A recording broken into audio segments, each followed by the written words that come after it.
साम्राज्य, सामान्यांचा असामान्य आवाज। गुढीपाडव्याच्या शुभमुहूर्तावर जिल्हा परिषद प्राथमिक मराठी शाळा येळेगाव येथे पट वाढवा अभियानासोबत नवागत विद्यार्थ्यांचे उत्साहात स्वागत करण्यात आले। संपूर्ण शाळा परिसर आनंदी वातावरणाने भारून गेला होता। कार्यक्रमाला येळेगावचे सरपंच संजय लोणारी, शाळा व्यवस्थापन समितीचे अध्यक्ष शांतेश लोखंडे, उपाध्यक्ष दादण्णा पोतदार, सदस्य श्रीकांत गोखले, शिक्षणतज्ञ आकाश तिवारी यांची प्रमुख उपस्थिती होती। इयत्ता पहिलीत दाखल होणाऱ्या विद्यार्थ्यांचे पुष्पगुच्छ देऊन स्वागत करण्यात आले। त्यांना फुगे, गोड खाऊ आणि पुस्तके देऊन शालेय जीवनाची आनंददायी सुरुवात करण्यात आली। विद्यार्थ्यांसाठी उभारलेल्या खास सेल्फी पॉइंटवर सर्वांनी सेल्फी काढत कार्यक्रमाचा आनंद लुटला।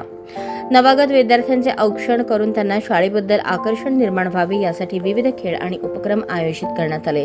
त्यामुळे विद्यार्थ्यांमध्ये उत्साहाचे वातावरण निर्माण झाले। कार्यक्रमाचे सूत्रसंचालन जगन्नाथ मैत्री व गौरीशंकर बिराजदार यांनी केले। आभार प्रदर्शन राजकुमार म्हेत्रे यांनी केले। मुख्याध्यापक मल्लीनाथ राठोड यांनी विद्यार्थ्यांना मार्गदर्शन केले। यावेळी उपस्थित मान्यवरांनी उपक्रमाचे कौतुक करत शाळेचा पट वाढवण्यासाठी सर्वांनी एकत्रितपणे प्रयत्न करावेत असे आवाहन केले। कार्यक्रमात जगन्नाथ म्हेत्रे, श्वेता राजपूत, अनिता मरगूर, श्रीदेवी जमखंडेकर, विजया मोरे, उळागड्डे यांची उपस्थिती होती।